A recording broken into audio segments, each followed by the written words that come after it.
Welcome to The Helping Conversation, an exploration and celebration of the practice, art, and science of facilitating trusting, safe, inclusive, and effective helping conversations with others. Recorded at RockVox Recording and Production Studios, Rochester, New York, Mouth Off at RockVox, rockvox.com. Having enjoyed an almost 40-year career facilitating his own authentic brand of the helping conversation, your host, Executive and Recovery Coach, Keith Greer. Hello, everybody, and thank you so much, as always, for taking the time to sit in with me this morning on this episode of The Helping Conversation. It struck me last week. I don't know why I wasn't thinking about it, but I wasn't thinking about it until I was watching some news show that I was sitting there on the year anniversary of the world having closed down due to COVID. And it really just knocked my socks off that a year had gone by, that we have been living this way in fear with a certain level of anxiety, many of us coping with personal loss and tragedy and trauma. And it just seems amazing to me that we have been at this for a year. And I do feel hopeful that we're moving in a much more positive and upbeat direction, that we will be at a different place in a few months. But one of the very, very, very important conversations that, as my guest will tell us today, in many ways we're just about to start, is what has been the impact of COVID on our nurses, who are in many cases are our front line when people come into a doctor's office, into a hospital, and they have been taking the brunt of this head on. And we have all seen stories on the news, read stories about the impact on hospital staff and on nurses in particular. But today we're gonna have a bit of a targeted conversation about the impact. And I was thinking the other day as I was preparing for our conversation today, some of you might remember that back in our first season, one of our guests was Dr. Mick Krasner, who is a worldwide expert on bringing mindfulness practices to the medical field, doctors in particular, but nurses as well. And Mick spoke eloquently in that episode about the stress that doctors feel just on your normal day, and we can assume the stress that nurses feel just on a normal day pre-COVID. So we know that the circumstances over the past year have been absolutely extraordinary. And as I get into our conversation today with our guests, let me just welcome any of our guests who are following us on Facebook Live on the Helping Conversation Facebook page. We're doing a little bit of an experiment, Scott and I, on moving this podcast from simply an audio podcast to putting it up and making it available for folks in the moment to join us. And if you are joining us, the possibility of weighing in, asking a question, sharing your thought. So according to the Joint Commission, which is an organization that looks at all things healthcare, of the 2,000 healthcare providers who participated in an April 2019 National Nursing Engagement Survey, more than 15% of all nurses reported feelings of burnout. Now remember, this was prior to COVID, with emergency department nurses at a higher risk. A second survey found that burnout is among the leading patient safety and quality concerns in healthcare organizations. Quote, as the frontline caregivers in healthcare today, nurses accomplish a myriad of tasks and responsibilities, but often at a high personal cost. The need to juggle competing priorities in often high-stress situations can result in feeling overwhelmed and burnt out. The negative effect of these stressors can affect the ability of healthcare professionals to care for others. In another study by the Joint Commission in 2017 of 3,000 nurses worldwide, they found that the most common factors related to burnout are exclusion from the decision-making process, the need for greater autonomy, security risks, and staffing issues. Again, I want to highlight this is all pre-COVID.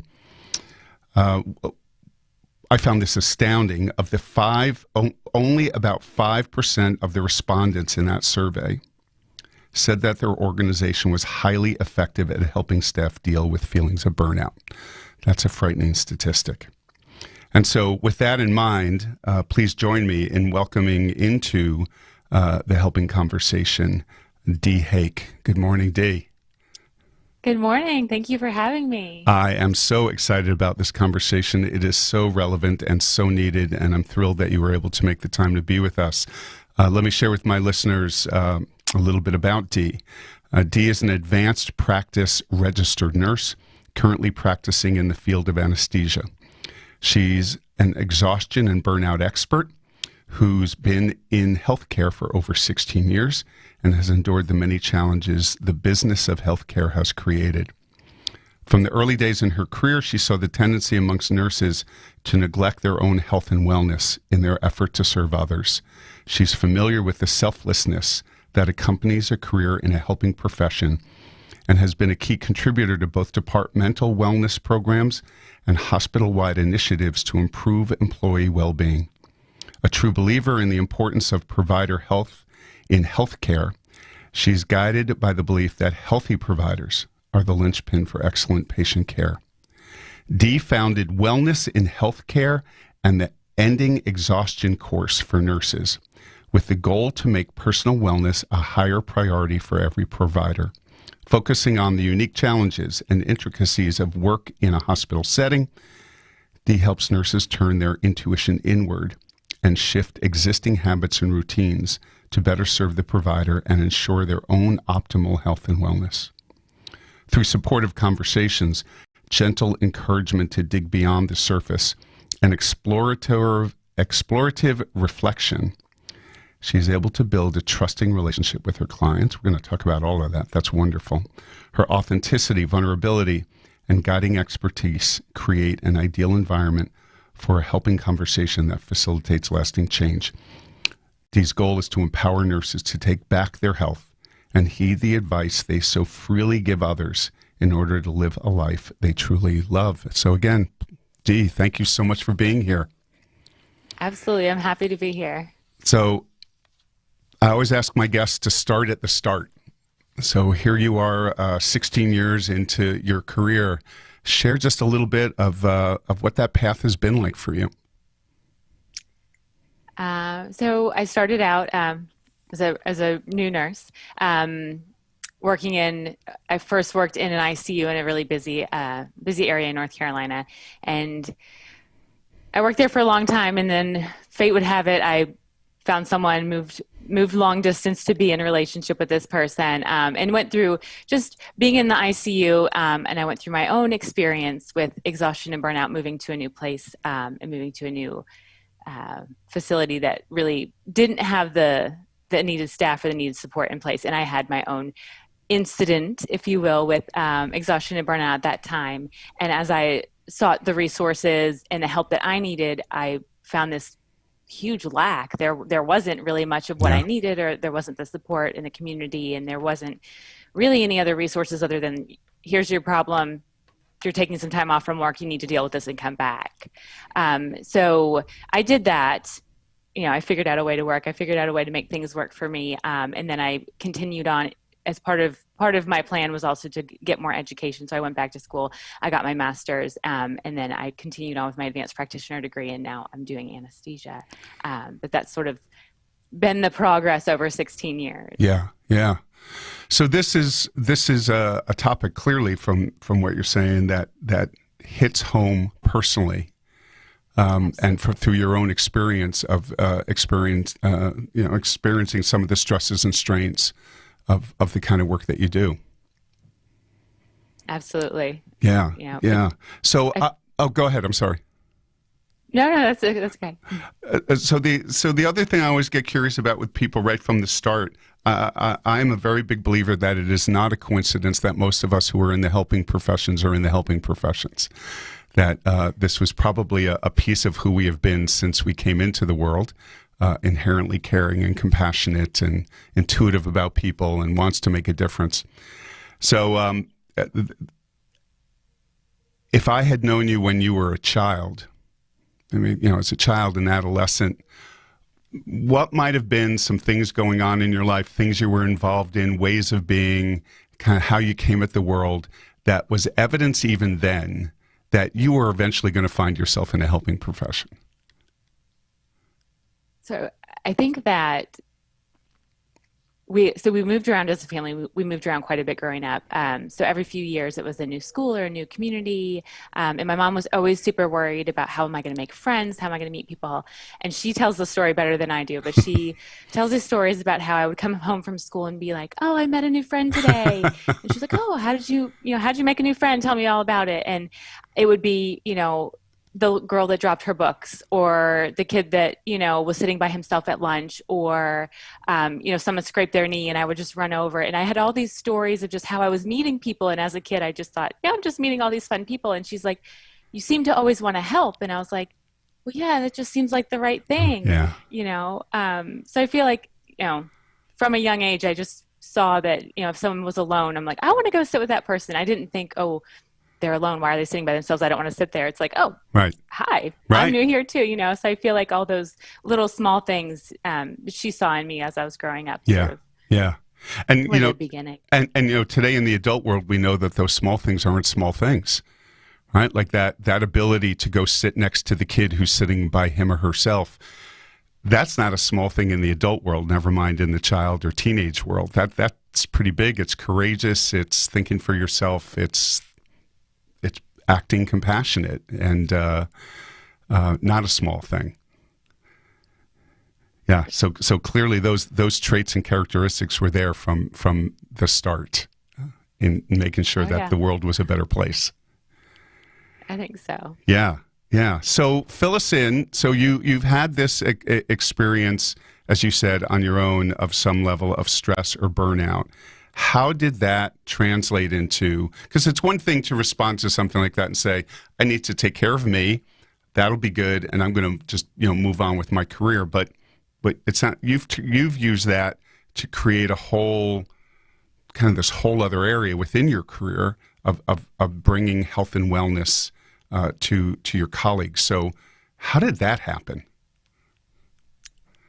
I think it stemmed from the lack of resources that I felt, and I had gone from an environment where I was well supported. We were well staffed. It was, it was a more prestigious place, and there was always people and always money and always, the unit that I was on never needed anything. We had the best of the best and the newest. And then when I moved to a very rural area, and there was very few nurses. We were so understaffed. And the community amongst the nurses themselves was really just sort of every person for themselves. And what actually ended up happening was I was rushing. I was working nights, and I was rushing, and I always rushed from one area to the other, and I just passed out. And I had no idea. And I woke up staring at all my coworkers being like, oh, what just happened? And I was met with some disdain and definitely some judgment and a lot of really unsupportive habits. Unsupportive, statements. And long story short, I was whisked to the ER and, poked and prodded and tested and all these things. And then my manager was like, you're taking time off. Don't come back for 3 months. Wow. And I got, there was no support. There was no, I had to go back to the unit to collect my things before, I'd left.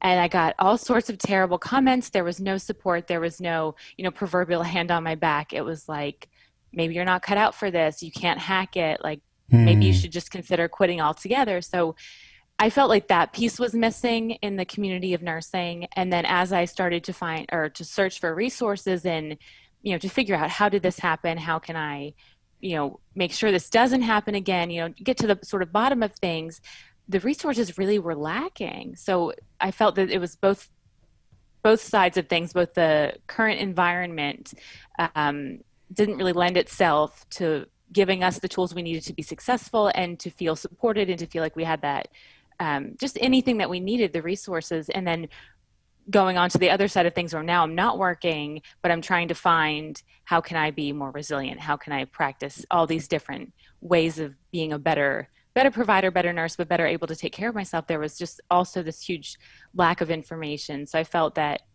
well, I've lived this and I know what I needed to get through it and get to the other side and be a productive, healthy, safe provider. How can I do this for other people? Because certainly, you know, there's so many nurses in the world. I'm certainly not alone in having felt this way. Right.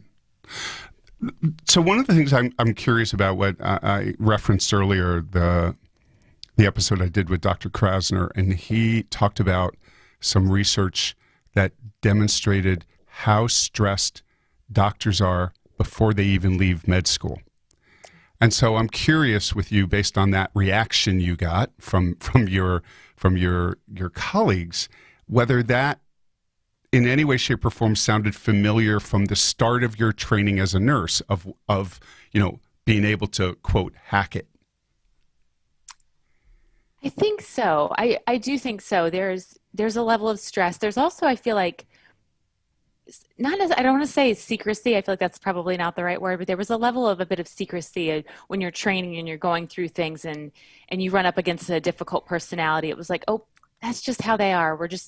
You just keep it moving, keep going, let it roll off your back. And there was never, you're stressed because you don't know the environment you're going to end up practicing in, but you also don't feel like, you feel like there's some components of the education along the way missing to give you those tools to be like, yeah, you're going to meet these difficult personalities. You're going to meet these challenges. There was almost like the picture was painted in nursing school that everything is wonderful. Everyone gets along perfectly. The patients always do very well. And that's really not setting you up for success. And it does add another level of stress when you even go to your clinical sites, let alone when you're all finished and you're entering this environment where you're like, oh, it's not roses and sunshine all the time. Right. So I would imagine, you know, kind of what a kick in the pants that is, to feel the stress of the job, of some of the reality of the job, and then the stress of being told, don't be stressed. Or if you are, it's somehow a weakness of yours. It has nothing to do with the reality of the system you work in. Absolutely. And I think, you know, most people in the helping professions, we want to help and we want to do whatever we can. And when we're not able to meet those needs for our patients or even for ourselves, we feel that shame or that we're failing, and that our identity of being that provider or that helper that's somehow being undermined. So now it's almost like, you don't want to say an identity issue, but that's what you've sort of tied your whole identity to, is helping. And now you're finding these ways in which you're not meeting your own criteria. So it can really be like a mental game almost. Right. Look, in my field, you know, in my little corner of the helping world, I totally relate. I don't ever remember anyone ever sitting down early in my career and in my schooling saying, Keith, as a therapist, you're fully responsible to make sure change happens. But that was the message I got. That somehow in my world of helping and change, I'm supposed to make it happen, and if it doesn't happen, somehow that's on me. And that's an absolute recipe for mental health disaster for helping people. But I do believe there's a current in the helping world about what we're supposed to be able to do and not be able to do, and what's our responsibility, and that is not based on a whole lot of truth. Yeah. I completely agree. Yeah. So there you are as a nurse, you know, working with hurt and loss and trauma, other people's trauma, and given all we now know about vicarious trauma or secondary trauma for us helping people, the message still was, Dee, if you're stressed, that's on you. Mm-hmm. Absolutely. It was, you know, what are you doing at home? What are you doing? Like, why can't you, you know, you need to leave work at work, or you need to leave home at home, or it's why, you know, what deficit is in you as a person that you can't meet this need? Right. You know? Right. Has nothing to do with the system you work in, has nothing to do, you know, with the severity of the patients you work with. This is all on you. Yeah. Absolutely. That was very much the message, almost from top to bottom, or from colleague all the way up. Right. I think healthcare in general. So. Yeah. Well, you know, I was having a conversation the other day with a client of mine who's not in healthcare, in another industry, and we were talking about the exact same issue where the message within this person's company is, we're a real wellness-oriented company, and we want you to take care of yourself. And, they give you a break on going to health clubs and things like that. But what the system's not willing to look at is they expect everyone to work 60 to 70 hours a week and to never say no to a new project. And if you do, you're seen as not as motivated as the next person, right? So that does seem to be a part of some of the systems we work in. So fill us in a little bit more on this course that you do and how you actually work with some of your colleagues who come to you and say, Dee, give me a hand with how to address the stress that I am feeling. So usually we start with like a little bit of, it's always where the nurse is right now. But we start with a little bit of just motivational interview. Why do you want to change? What's not working for you? We make it collaborative, and it's never, it's never accusatory. Everything, the big thing I have learned is the anonymity and the confidentiality is such an important piece. And for people to even come to me and want to talk to me about it, I start right away making sure that they understand it's confidential. I'm not telling anyone. I'm not, taking that anywhere else. So I feel like they can really be open and tell me what they're committed to doing and what they're trying to do with their health. And so we start with a few ideas of what are they really, motivated by, and then we see, okay, are you already making changes? Are you just having an idea that you want to make a change and you don't know where to start? So I can sort of meet them where they are with their belief and their healthy beliefs. So it's a little bit from the health belief model, but are you feeling that you're at risk for burnout? Are you already having the symptoms? Are you already thinking about quitting? Talking about studies before the pandemic, there was a study that was done by the American Nurse Association that 49% of all nurses had thought about leaving the profession within the past 2 years. Whoa. And that was prior to COVID. So, sort of knowing that baseline information and then talking to the patients and saying, okay, not the patients, I'm sorry, the nurses, and asking, do you feel like this? Do you resonate with this? Have you started to do anything on your own? And then how ready are they actually for change? Right. I find that in the initial conversations, again, there's the trust and rapport building. A lot of nurses don't feel like they've ever actually been heard. And it's so interesting as a nurse as well. I feel like I'm able to get to a deeper level of conversation with them, because if they're venting to their family members or friends that aren't in healthcare, there's several other layers of explanation, and this is what this means, and this is who this person is. And you can't really get to sort of the depth if you're having to go back and explain everything else that you've gone through. Right. So I feel like we're able to get a bit deeper, and then I sort of, their experience is their experience, and it's valid and it's real. And yes, I'm in healthcare. Yes, I've experienced similar things, but I haven't had their exact experience. So can listen without judgment and without, putting any of my opinions or my perspectives on them. But I also make sure that throughout our course and our learnings together, that I make sure we're not just focusing on external bureaucratic things. Because I think, when you ask a nurse what's wrong, the first 4 or 5 things they say is going to be, system things, paperwork things, staffing. There's a lot of focus externally, which there are a lot of problems with those areas. Those things do need attention. But I try to empower the nurses I work with to focus on what's actually within their control. And those few other things that behind the list of, we need better staffing, we need better ratios, we need better pay. What can we get to that we can actually affect change with? So that's sort of what we do. And then we focus on I know people tend to get distracted by big, giant, shiny objects, but my goal in working with these people, you're in the trauma. It's hard to heal trauma while it's still actively happening. Yeah. And if you're feeling exhausted and burned out, I'm not looking to say, go on a week vacation, you'll feel great, come right back. That's just not realistic. I mean, yes, the vacation is nice, but I'm focusing on, if I ask you how your day is and it's a 2 out of 10, how can we make it +1 better? How can I make you have a 3? Right. A 3 out of a 10 day. We just want to make these small shifts that will have better impact. They're low energy tasks, or they're low brain power, or they're not going to take up your whole day, and they feel very achievable. And just by small incremental changes in the way that they want, you know, how the nurse perceives they're lacking in their life and what would help make things better for them. We start there. Right. That's where I think most of the change, you're most open to allowing change to happen, is where you feel most comfortable with it. And then we work from there. Right.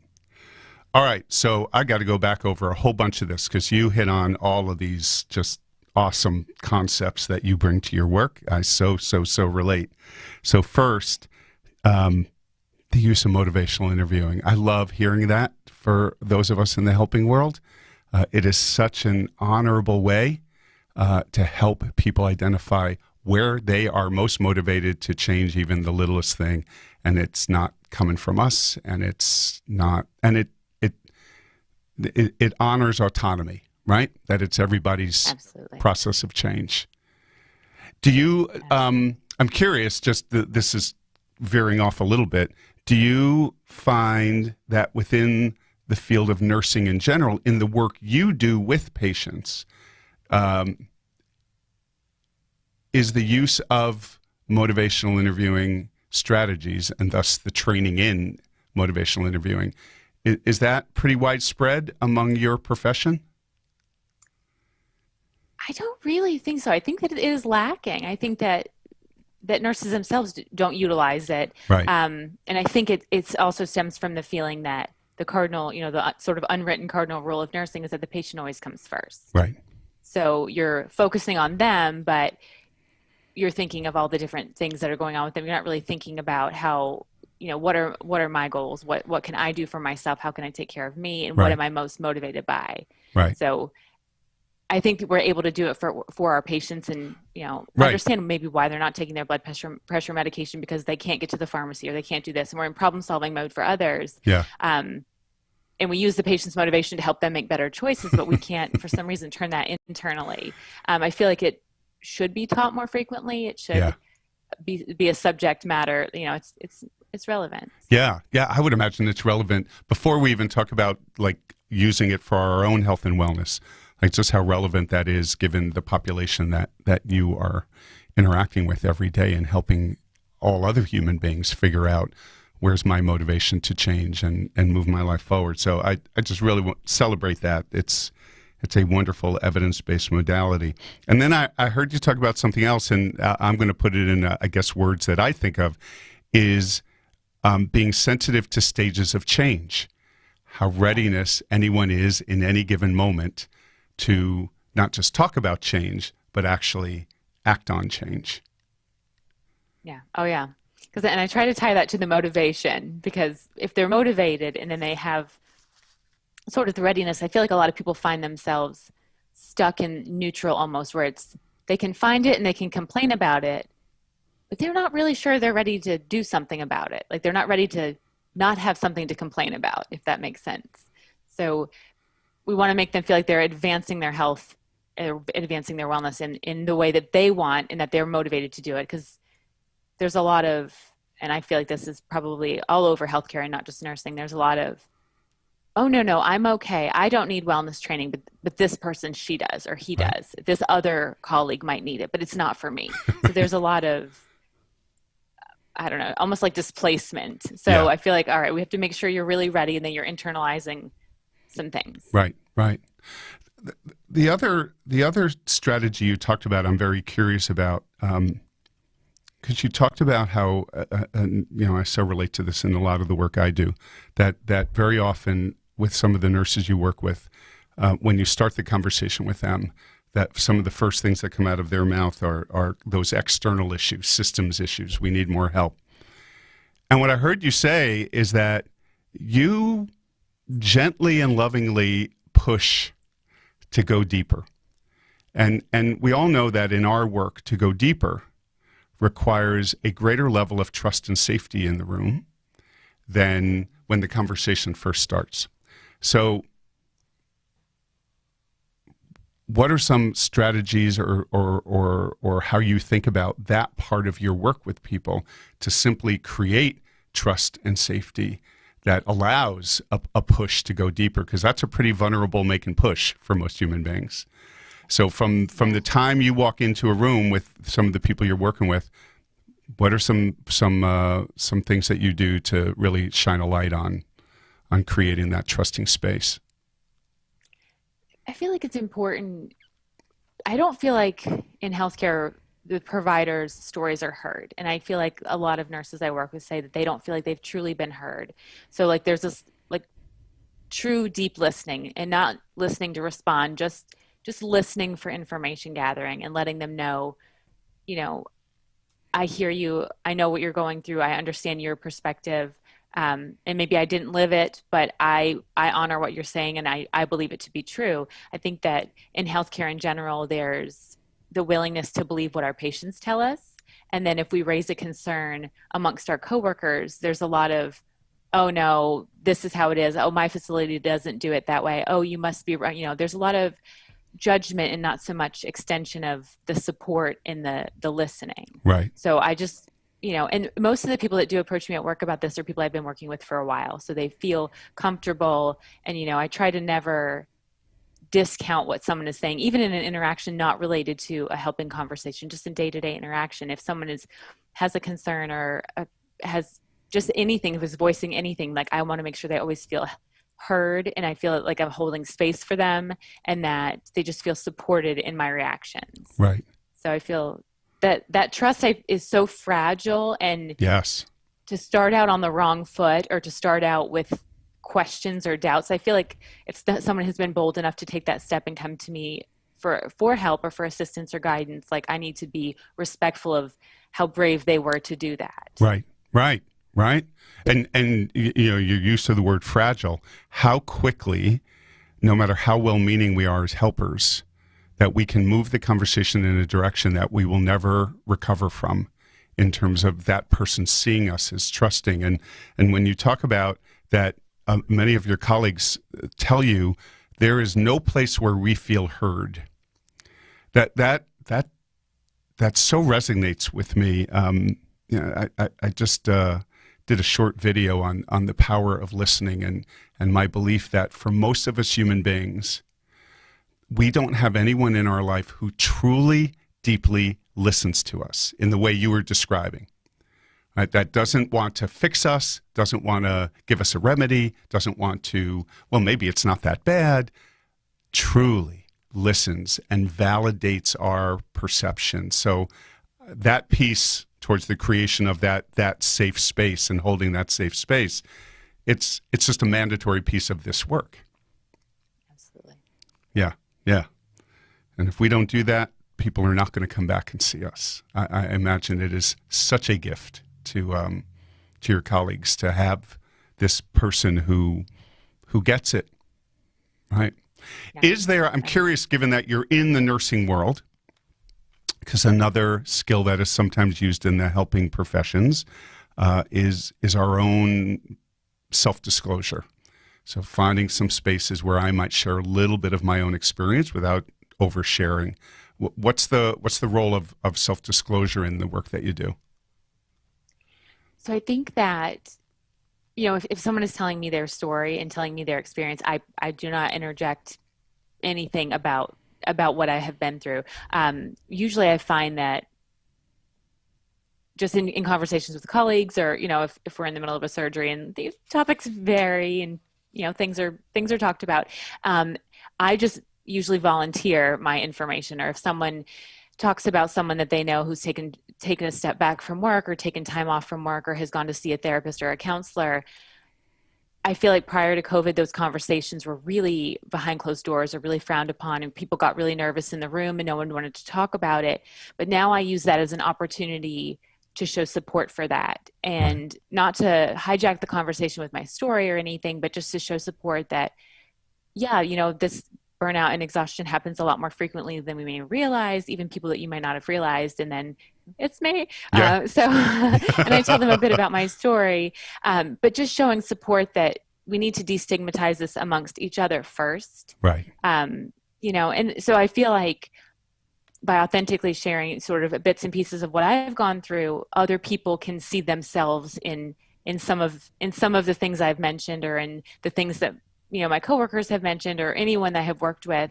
And then they'll come up to me privately after and be like, oh, did you really do this? Did Right. this really Right. happen? And then there's, so I use the opportunities just to normalize Yeah. that. Yes, this happens. This happens to normal everyday people. This happens to really hard workers. It doesn't happen to, the person that you think is like, oh, maybe didn't make it through nursing school. It happens to everyone. So I'm Right. trying to normalize that and use my story to empower other people to step forward and speak, Yeah. their experience. Yeah. So given what you just shared, do you believe that although maybe moving in a positive direction, this conversation, the openness and the freedom to have this conversation, to put my hand up as a nurse and say, I'm stressed, that conversation is becoming a bit more acceptable within your profession? I think so. I absolutely do. And you don't want to say a positive part of COVID or a bright spot, because Right. let's be honest, it's not been very bright at all. But I feel like because everyone has been so disrupted and displaced in healthcare and the workloads have been so shifted, whatever coping mechanisms we had previously that might have been keeping us through or just keeping our head above water, those aren't working anymore. Yeah. And it's actually been able to open the conversation of everyone from, I had a conversation a couple of days ago in the OR, and it was a physician saying how overworked and stressed out they were. And the tech in the room also resonated that. And I feel like the conversation, the collective we that feels overwhelmed, exhausted, and burned out is this greater, it's just a greater amount of people, or it seems like a lot more people. So people are more open to discussing it. Right. So I feel like it is becoming destigmatized. I think, there's still people that will nod along, but don't want to share their story. And that's okay too. But there are more people coming forward saying, yes, I know what you're feeling. You're right. You're validated. I'm also feeling this way. Like, Right. I think that's a positive. Yeah, so. right. So maybe, a silver lining might be the word of all of the horror of COVID is as you said, it has brought a level of stress that has gone beyond the normal coping skill of most people. And you used a really important point here, and I so relate to it in my work in the world of substance use disorder, and that's stigma, and the stigma around being needing services for stress. Because one of the things that always strikes me about anything that becomes stigmatized, whether it's language or a certain way of being, maybe in this case asking for help, is we all know that stigma, it judges and it shames and things like that. But one of the things that always strikes me, and it seems relevant to this conversation, is stigma simplifies the complex. So if I can look at something through a stigmatized lens, you're weak because you need help, I don't have to think about the sheer complexity of this situation in front of me. And this is a highly complex issue of the impact of the work you do and the systems you work in, and what every single individual needs that is different from somebody else. Absolutely. I feel like if you can put a quick, simple title on it Yeah. and sweep it under the carpet and look the other way, Yeah. it doesn't exist. And Yeah. you don't have to maybe face how you're feeling about it, or, anyone else in the organization. Yeah, it's a fascinating phenomena in lots of different areas of healthcare, physical healthcare, mental healthcare, the whole concept of just what it means for us human beings to raise our hand and ask for help. How complicated and intricate that process is, and we want to wrap it up into one somewhat judgmental word, and kind of walk away and say, no, not anything I have to worry about. Yeah. So it again, maybe a silver lining of what's been going on with COVID. The work that you are doing, I know that you have a position within healthcare. Are you doing this work primarily as an extension of that work, or is this also something kind of in the world of health and wellness coaching that you are building as an additional piece of what you do professionally? I'm building it as a standalone thing, to accompany my professional pursuits. It's not affiliated in any way with my hospital or Right. anything. I find that through the research I've done and the work that I do and the things that I'm learning with every client that I have, I'm able to use that in my own practice for my patients and for my coworkers. So that's a very nice bonus that I feel like I'm better. I'm a better provider. I'm a better colleague. I'm more effective in group conversations from the things that I have learned. But it is a standalone thing just because it's something I have been passionate about since I had my own experience several years ago. And I feel that there still really isn't that support. So I want to be that friendly hand, that like hand on your back, that like hand up, if you're the one lying on the floor staring at your coworkers, like, how did I get here? I want to be able to help you through that. Right.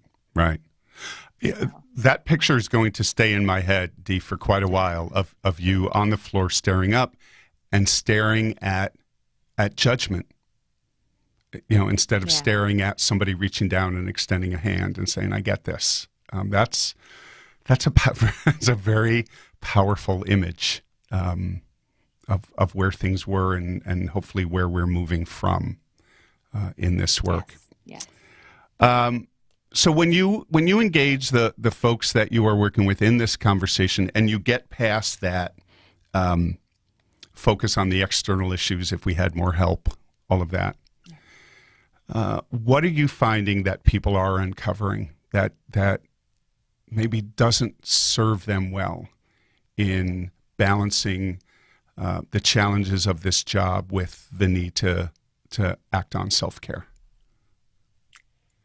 I think there's a huge undercurrent of just that I come last, that my needs come last. People will go home and they have a family, they have kids, they have, pets, they have everything comes last, even the laundry and the dishes. And, I've worked with some clients who it's actually very heartbreaking. They tell these stories of taking care of patients who have, these certain signs and symptoms and certain things going on, and they had a surgery, they had something, and the nurse is recognizing in the patient's retelling of what's going on with them that, oh, wait a minute, I have these same symptoms, I've had the same pain or these same things, and I haven't been to my own primary in 3 years, or I haven't been to my own doctor in this long. And there's more than once it's happened where these nurses have been like, I neglected my health to such an extent, and here I am taking care of a patient who had the same things that I did and has this diagnosis, So I feel like the undercurrent of having to come last is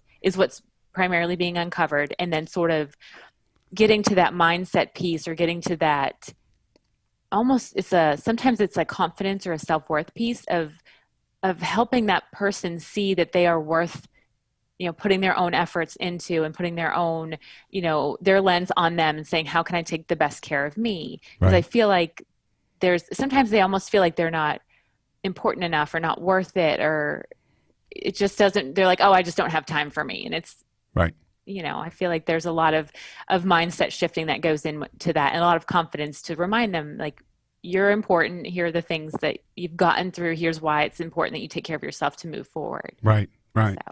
I also wonder about that, just in terms of maybe, a mindset that helps move this conversation forward is, and I'm assuming this happens, so tell me if this assumption is correct or not, that with our increased understanding about stress and secondary trauma on helping people, and specifically here with nurses, does there appear to be a growing understanding among the folks that you're working with that this actually gets in the way of them doing good work? So that it's not just about my own health and wellness, but as people who really want to help, there's a part of this that if I don't take care of this, there's going to be impact on the quality of who I am when I walk into a hospital room and to help the people I'm helping.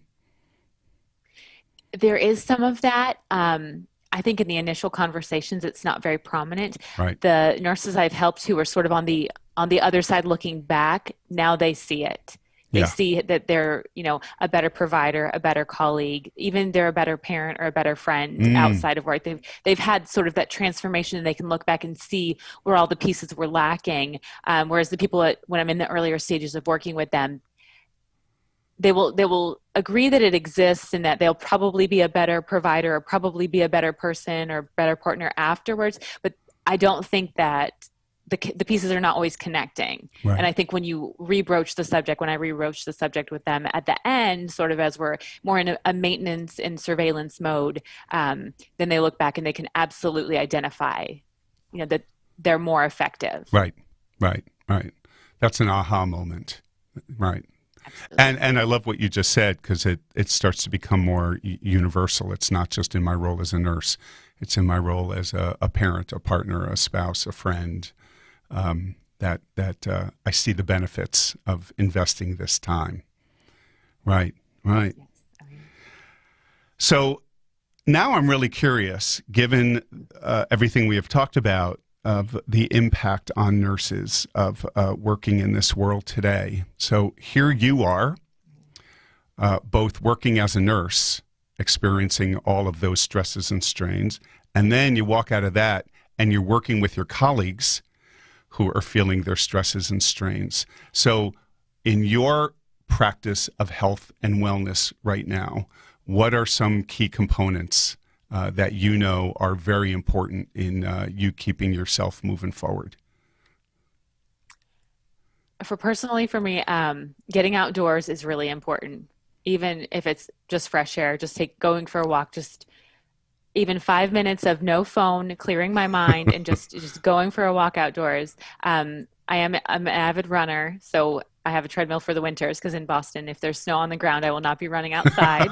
But just doing like one small thing for myself every day, and usually it happens to be an exercise component or just being outdoors to take care of myself. And sometimes I can't even fit that in, so Right. I'm like, all right, let me choose one healthy thing for dinner, or let me have a side salad with, I don't eat meat, but if you're eating like a burger, Right. just making one small empowered decision that it's conscious. I'm doing this for me. This is one small like step in the yes, correct direction where my future self would thank me for, so I think that I also try to make sure mentally I hold on to my own peace. So I spend some time either meditating or just trying to relax and clear my mind before bed, because I have the stresses of my work, my, day-to-day job. And I have, some secondary trauma, if you will, from all the clients that I work with. And I want to make sure I'm not, holding on to my stuff from the day, holding on to their stuff from the day. And eventually you run out of space to hold things. Yeah. So you need to release them. So I make sure that I try to keep specific boundaries and then just honor how I'm feeling in general as well. Right. So I love what you said about a daily conscious decision, because that really drives home. I think this sometimes is a misconception about how we are supposed to take care of our health and wellness, that it's some monumental decision we have to make or commitment, like to a gym or something like that, versus can I just find one decision I make a day in the name of taking care of me? That's powerful. And I would imagine for a lot of people, not easy to do. It's not. I mean, it's part of, when I work with clients that I talk about that, just that plus one, like whatever you can do plus one. And it's getting into that mindset of trying to figure out what that looks like, and then also not making it too big of a goal. You want to make it achievable. You want to make it something you barely even think about. And you look back and you're like, oh, I've had all these wins in a row and I didn't even realize. Yeah. Because if you're pushing the giant rock up the hill every single day, like that's tiring. Yeah. You know? Yeah. The other thing you said there, which I love, because this is, again, part of visioning, and is would the future me thank me? So talk a little bit about that. That's such an awesome mindset. So I feel like, there's some quote about we overestimate what we can do in a year and we underestimate what we can do in like 5 years. But I think that we're in the day to day, and you're in these habits, and you're in these sort of routines. And if you don't change, then nothing changes, right? Right.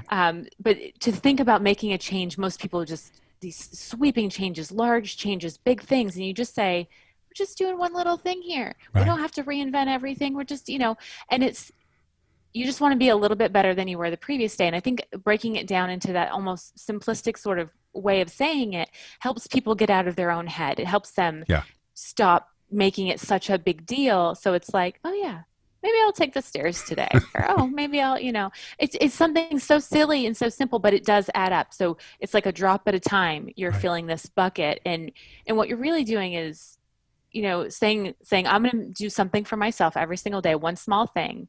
And if you make it small enough, sometimes you'll have bigger things, but if you make it small enough and you can look back and say, wow, I've done this for a month. Wow, now it's 2 months. And the time goes by and you start to feel better, and you're doing things that will move the needle. Right. No, we're not moving it drastically, but you are slowly moving it, and progress is still progress. Right. It's like the analogy I use is, you're sailing a boat, and if you turn 1 degree, one direction, it doesn't really seem like you're off course or on the right course at that point. But if you keep going for a really long time, you're going to end up in a completely different place. And we use that as a positive analogy of where we're going to go.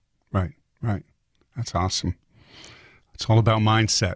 It's all about mindset, Absolutely. Right? How we move our lives forward. So I always ask my guests this question because I believe that part of the foundation of a really, really good and effective helping conversation is to be strength-based, which I hear that you are with all of the folks you work with. So I always get curious with my guests about yours. So I'll give you a second to brag about yourself. What are some of your strengths, positive attributes, positive characteristics that you bring either to your personal life or your professional life?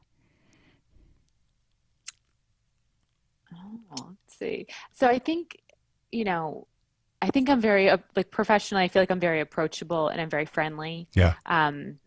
So I feel like a lot of people like to come to me for in my course, and as well as just in patients in general, they feel very comfortable.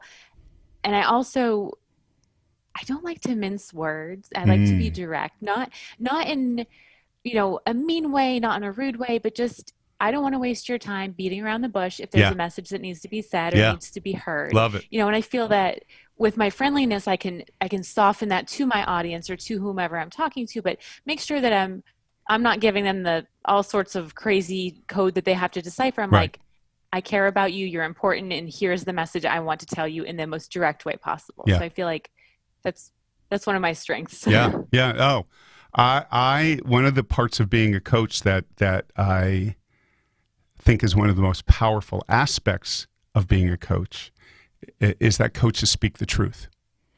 And as you said, it's not done meanly or maliciously, but there are moments in our work with the people we work with where we could be that person because we've created that safe and trusting space. That there's enough trust in the room that allows us to say, I'm going to call you on that, and I'm going to push you a little bit, in the direction you're telling me you want to move. And so, yeah, I love that. That's a wonderful. It's a wonder. I share that trait, and I think in coaching it serves us well, and it serves our clients well. Right, to be the people who will speak the truth. That's awesome. Some of the benefits to you, not. I'm going to pull you out of your role as a nurse, and just some of the benefits that you are finding in your life of doing this specific kind of work with your colleagues. I do feel like I'm actually truly making a difference. Yeah. I feel like I'm making more of a difference helping these nurses and helping the nurses that felt like I did. Right. I feel like I'm doing more, I don't want to say dramatic, but more, I'm actually moving the needle more for them than I am in my everyday work, because I can see them and I see how they react, and I can see just sort of like the relief when they're like, oh, this person actually gets it. This person actually hears me. And you just feel like, I actually feel like I'm making a difference. I know it sounds so silly, and I wanted to pursue this. No, it doesn't sound silly. This has been something that's been so near and dear to my heart. And this happened like almost 9 years ago at this point. And I have wanted to find a way to connect with people and have it not be a message that's lost. Yeah. And I was trying to find the way to do it. Now I feel like it is resonating with people, and I'm like, okay, this is my purpose. I do feel like I am making a huge difference. Yes. So every day I wake up and I'm like, all right, I feel like I'm doing something. Yeah. Okay. Yeah. I feel like a little bit of that, purpose. Yeah, you are. And, I would add, just, as someone who has only known you for about 50 minutes, that my hunch is one of the other items on your list of strengths is courage. This is a very courageous conversation, because as you said from your first experience when you were lying on the floor looking up at judgment, that knew and still know, this is a tough conversation to move forward in your system, for a variety of reasons that we've talked about today. So yeah, it's making a difference. That's not trite. And it's a very courageous conversation, and clearly a needed conversation among your colleagues before COVID, and especially in light of what you have all experienced in the last year. If one of our listeners, what's that? Sorry. No, go ahead. I was gonna say I still feel like that young girl that my mom described me as helping, but now it's me helping. If I saw myself on the ground, and like sort of being that resource that I would want to have to be that resource to someone else. So I feel like I'm seeing that little girl and I'm like, oh wait, that's actually me. Yeah. So Yeah. Sounds like it's who you've always been. And now you know, where X number of years ago you were sitting next to the kid sitting alone at a cafeteria table. Now you are taking on the huge system of healthcare. And giving your colleagues permission to say, I love my job, but there's aspects of it that take a toll. Yeah. Absolutely. Yeah. If there's a listener right now that just happens to be thinking about going into nursing, what would your words of wisdom be as they walk into the field? A couple things perhaps. It's absolutely worth it. It really is worth it.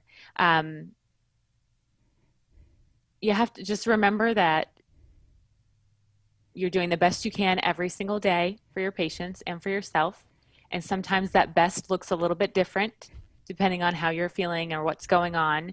As long as you're doing your best, that's all that really matters. And make sure that you take care of yourself along the way. Don't wait for a sign or a symptom that tells you need to take care of yourself. Make sure that you're making yourself a priority from the day one. And then something that I think that every nurse should have, which I started later in life, is like a positivity treasure chest of those days where you were impactful for a patient, or you felt like you had great colleague interactions, or it's just a day. At the end of the day, it's like, what's one thing that went really well today? And you can just write it down like a little blurb or a little sentence or something, just so you know, because you won't need this, positivity treasure chest if you're having a great day. But on those days where you're really challenged or feeling really exhausted and burned out, or feeling like, am I really making a difference? You can look at that and see concrete evidence through as the days have passed, as your shifts have passed, that you actually are. So I feel like that's very important. Cool concept. Very, very strength-based. That's awesome. Dee, if people were interested in getting in touch with you, what would be the best way for them to do that? On Instagram, you can find me. I'm on Turn Up Your Health. Okay. I'm also at turnupyourhealth.com. And for a little bit of a wider variety of what I do, wellnessinhealthcare.com is my website. Awesome. Dee Hake, thank you so much. This was such a wonderful conversation, insightful, inspirational, educational, and I just hope that everybody out there goes out and if you have a nurse somewhere in your life, you thank them and make sure that you are doing your best to love them and care for them. And if anything about this really resonated with you, and you are in the nursing field, or you're just curious about getting some more information about what Dee does, I will make sure that those website URLs are in the show notes wherever you happen to listen to the podcast. So again, Dee, thank you so much for being here, and I wish you all the best. Oh, thank you so much. It was my pleasure. So that's it for today, folks. Thank you so much for listening in and being a part of this conversation. It was I loved it, and I hope you did too. It's so important, and just the overall message to all of us during these difficult times that many of us are living through, to make sure that we're taking good care of ourselves, and if we're struggling with that, to not worry about reaching out for help. Making sure that happens, and reach out to some people who can give you some support. I hope you're able to join me for our next episode when we continue to shine a light on the skill and talent of individuals like Dee Hake that invite another into that compassionate, complex, and intimate space called the helping conversation. Everybody have a great day. We thank you for sitting in on our discussion today on just one unique version of the Helping Conversation. We would love to hear your thoughts on today's podcast, so we sincerely invite you to follow, rate, and most importantly, review our episodes. For more information on Keith Greer and this podcast, log on to keithgreercoaching.com. Please join us for our next episode as we continue the exploration and celebration of the practice, art, and science of the Helping Conversation.